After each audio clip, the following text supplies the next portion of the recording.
Welcome to my YouTube channel. আজ আপনাদেরকে দেখাবো কী করে এত বড় বড় গাঁদা ফুল বাড়িতেই করা যায়। প্রথমত আপনাদের লাগবে ভালো গাঁদা চারা। এই গাঁদা চারাটার নাম হচ্ছে ড্র্যাগন গাঁদা চারা। তো ড্র্যাগন গাঁদা চারা ছাড়া এরকম বড় ফুল হবে না। তারপরেই আপনাদেরকে রেডি করে নিতে হবে গাছের মাটিটা। তো মাটিটা রেডি করার জন্য আমি এখানে ব্যবহার করেছি শুধু গোবর সার, এক্সট্রা কিছু আর দিইনি মাটিতে। তো ভালো করে গোবর সারকে মাটির সাথে মিক্স করে, এটা একটা রেশিও হয়, সেই রেশিও মিক্স করতে হবে। মিক্স করার পর এটাকে গাছটাকে লাগাতে হবে।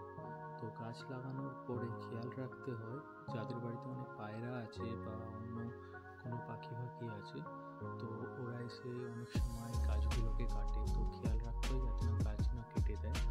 তো গাছগুলো একটু কিছুদিন বড় হওয়ার পর যখন গাছটাতে এক দুটো কুড়ি আসবে, তো সেই কুড়িগুলো তখন ভেঙে দিতে হবে।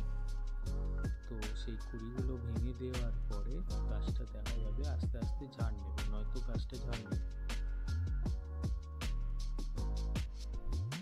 আর তারপরেই আপনাদেরকে খোল জল ভেজাতে হবে। তো আমি এই গাছগুলোর জন্য খোল যেটা ব্যবহার করেছি সেটা হচ্ছে সর্ষের খোল।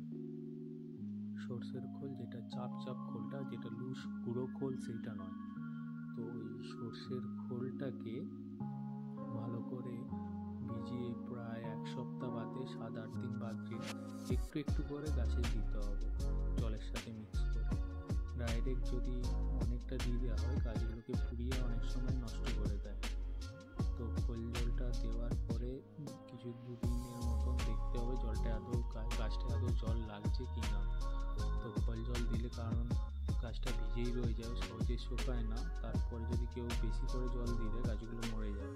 বা আবার অনেক সময় খোল জলটা বেশি হয়ে গেলে খোলের ভাগটা, তাহলেও গাছ মরে যেতে পারে। এটা খুব দেখে শুনে দিতে হবে। খোল জল দেওয়ার পর আমার এই ফুলগুলো ফুটেছে 1.5 মাস বাদে। তো এই 1-1.5 মাস বাদে আপনার গাছটা পুরো রেডি হয়ে যাবে, এরকম ফুল উঠবে। Thank you. আশা করি আপনাদের ভিডিওটা ভালোই লাগলো। তো লাইক আর কমেন্ট করে দেবেন। আর কিছু জানার থাকলে অবশ্যই জিজ্ঞেস করবেন কমেন্ট বক্সে।